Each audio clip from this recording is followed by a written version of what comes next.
I always had such high hopes for this unit based on everything I've read about it online. When I first did this upgrade, I said I didn't think it was as good as the Staytrem, but having now got the Staytrem, I think this is as good. Now this is where it becomes a bit more interesting. In the noise test, I was expecting such good things of the AVRI because people rant and rave about it so much online. But actually, I mean, you can hardly even make us sing our own national anthem. We don't like doing it. It's not a particularly good tune. In the UK, the AVRI is £139, so it is twice as expensive. I really had such high hopes that it was going to feel so magical, that it was going to be such an enjoyable playing experience, that it was going to give me unrivaled tonal improvements, and that it was going to have ultimate tuning stability.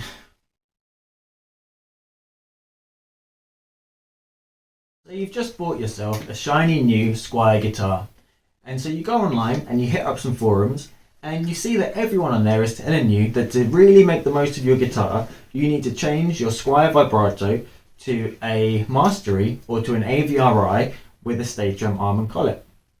But is that really true? Having used all of the tremolos that Fender offers now, except the Panorama, I'm in a good place to make some observations about this. I also want to make some points about buying US parts like the AVRI outside of the US, but we'll come to that later. Often you'll see people comparing the weight of the tremolos, and online you'll frequently see people saying that the AVRI tremolo weighs the most, therefore it's going to have the best tone and sustain and it's going to sound the best. The second thing is noise. People complain that certain tremolos have a lot of noise and rattle, and that the AVRI is the best in this regard. Of course, we can add into the mix sustain and tone in the way it changes your guitar's sound. And obviously the actual tremolo action, how it feels to use, how it changes the pitch of the notes, and last but not least, the tuning stability. Let's get into these tests, and then I'm going to come back afterwards and debrief and kind of go through some points that I think are quite important to consider.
So for the tone test, I personally think it's really important to include an acoustic comparison. On my last video with the MIJ tremolo, or perhaps with the classic player, someone commented that an acoustic comparison of an electric guitar is the most pointless thing you can do in a YouTube video. And I disagree. And I disagree for a couple of reasons. First of all, if you're like me, the majority of the time you pick up your guitar and have a strum and have a little play, it's going to be unplugged acoustically. Personally, I am in a situation where I can't very often plug in and play it through the amp turned up loud. And even when I can play it through the amp, or even if I'm playing through headphones, I can still hear the acoustic tone of the guitar. So it still impacts the overall tonal experience that I get. So if the guitar sounds significantly better acoustic, then it's going to sound better to me a lot of the time when I play it, regardless of whether it's plugged in or not. Second, the pickups and the electronics in your guitar pick up the sound made by the strings when they are strummed or picked. So if the sound of the string fundamentally is changing because the tone of the instrument is changing, that means the sound picked up by the pickups and going through the electronics and coming out and going into your amp is fundamentally different. It has to be, because if the acoustic instrument is different, the pickups are picking up a different sound. So any changes that we hear in the acoustic sound of the instrument must therefore be expected to be heard in the amplified sound as well. And third, one of the big problems with offset guitars is an issue of rattle and buzzing. And so an acoustic test will show us the difference in rattle and buzz between the two components, if there is any. So if you think that an acoustic test is completely useless and invalid, feel free to skip it. However, if like me you play the guitar acoustically quite often, or like me you think that an acoustic test is really valid and important, then feel free to watch it.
So comparing the weight of the tremolo to the Squier unit, yes, the AVRI is heavier. If we want to compare this with the other units, the Made in Japan unit is lighter than the Squier unit, and the Classic Player weighs almost exactly the same as the AVRI. Now you'll often hear people on forums saying that the AVRI is outright the heaviest and therefore the best. However, it is more or less exactly the same as the Classic Player unit in weight. So yes, it's heavier than the Squier, but there's no noticeable difference between the Classic Player and the AVRI. Moving on to the tone comparison test. Acoustically, all the issues of buzzing are completely eliminated by swapping the tremolos out. You can see, particularly in those very early acoustic clips, that there's loads of buzz in the acoustic demos, especially with the hybrid picking. That real twanging of the string is causing the Squier unit to vibrate in a really grating and annoying way, whereas on the AVRI unit, there's no rattle there at all.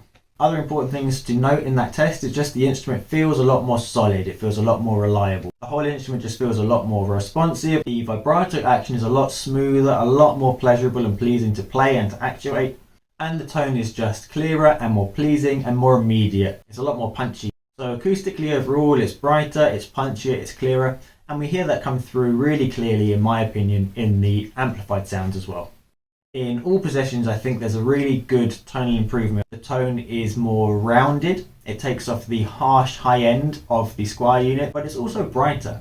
So it adds brightness, but also a rounder, sweeter top end. The sound is a lot more focused and punchy, and it's also clearer whilst increasing the low end response. It takes away the flubby, bloated, muddy low end, and it adds in a really punchy, clear, articulate low end instead. I think you can hear this in all the tone settings in every position of the pickup selector switches as well.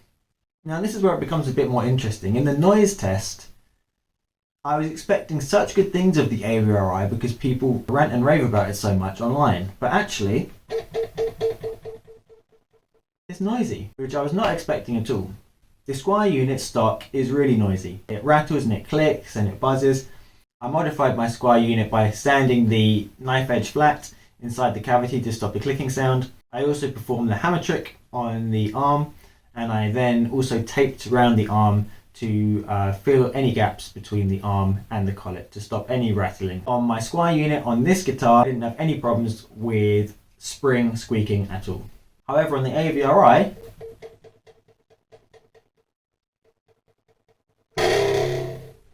there's so much noise in it, and it's not clicking, it is the sound of the spring moving, I think. But I was quite disappointed to hear the noise and the squeaking in this guitar. Now if we compare this with the MIJ tremolo, this is my modified hybrid AVRI MIJ tremolo, and if we use this tremolo,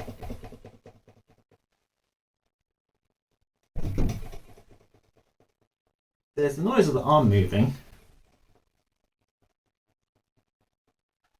but compared with the AVRI,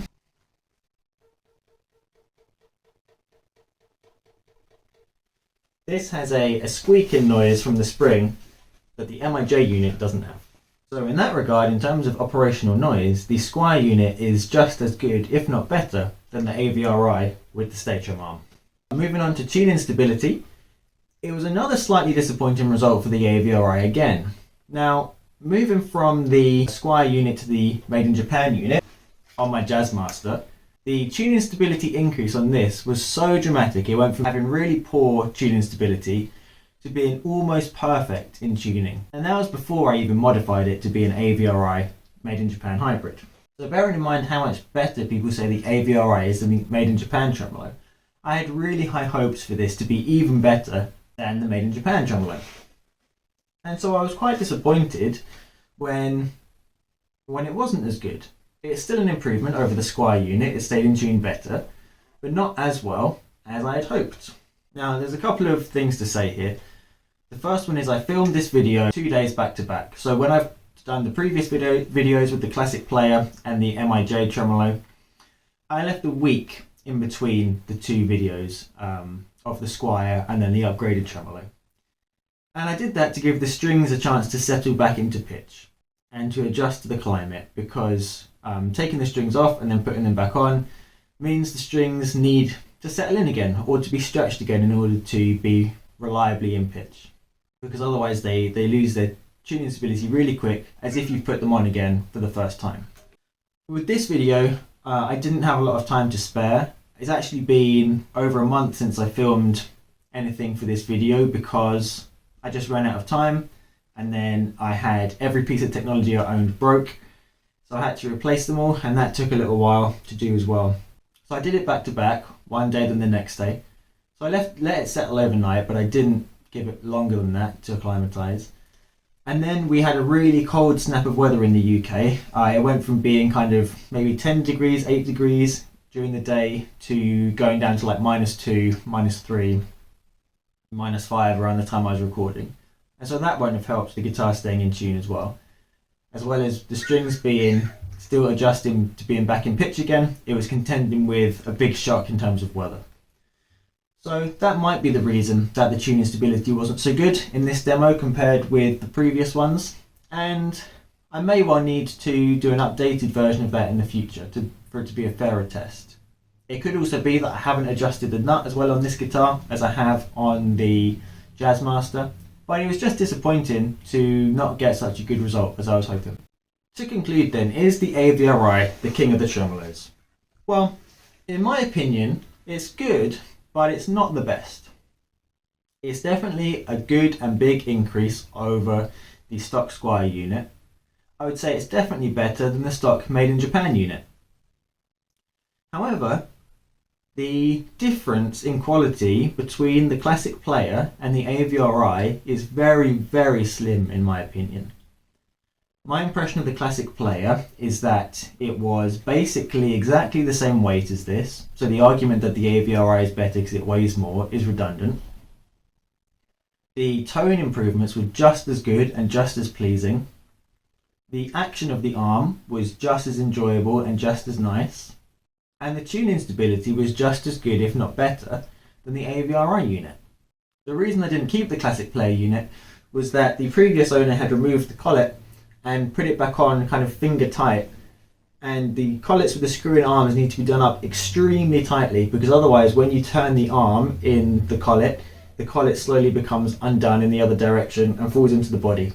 And that kept happening with me, which was really, really annoying. So I asked the seller to return it because I didn't have the tools at the time to get it tightened sufficiently tight without damaging it. The other thing I'd say about the classic player unit is if your collet is sufficiently tight, I don't think there's any need for you to upgrade to the Staytrem arm, and I'll tell you why. On my Jazzmaster, I have the American Professional collet and arm in here, which is basically the same as the classic player. It is a threaded screw-in arm. Now on this guitar, what I've done, which was recommended by one of my viewers, so thank you very much, is I have inserted one of the Fender arm tension springs in here, and I have added some tape around the arm, just like I did on the Squier unit, to fill in any gaps between the arm and the collet. And now I have an arm just like the Staytrem that stays wherever I want it to and doesn't rattle at all in the collet or in the sleeve, and doesn't cost any money. I mean, the springs are like a quid, like £1, £1.50 for a spring to go in there.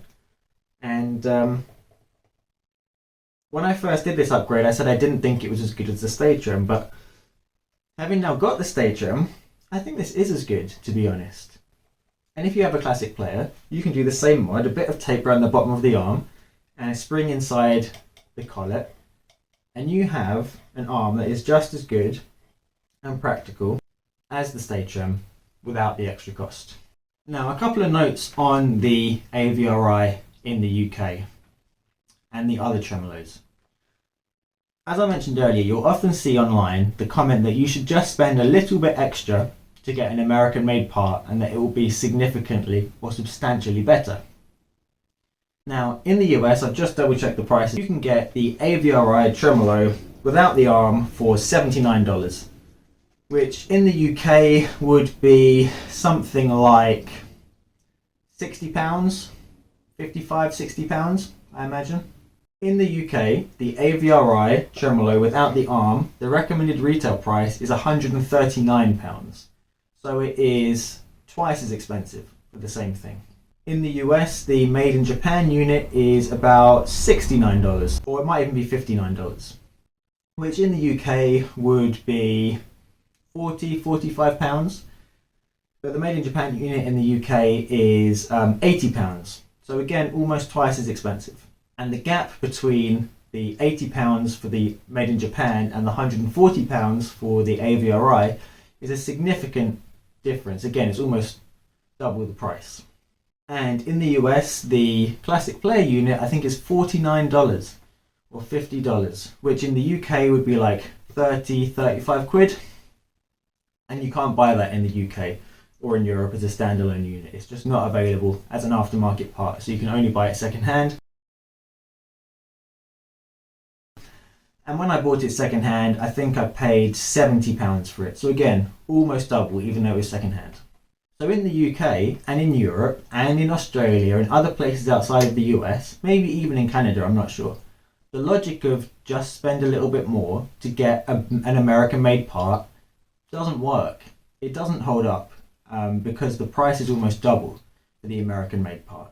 To be honest, I would be just as happy with the classic player in this guitar for $50 as I would be with the AVRI for £140 in the UK. There really isn't much in it at all, and I don't think there's that much benefit of getting the AVRI over the classic player. So why do people insist that you should buy American and that American made is going to be better, even if objectively the difference between the classic player and the AVRI is really very minimal? Well, I wonder if there's something of a cultural bias there, or a cultural phenomenon that is occurring. In the UK, we're not particularly patriotic. We know that our country's a little bit rubbish, but we're okay with that. It's all we've got, and we like complaining anyway, so it just gives us another thing to complain about.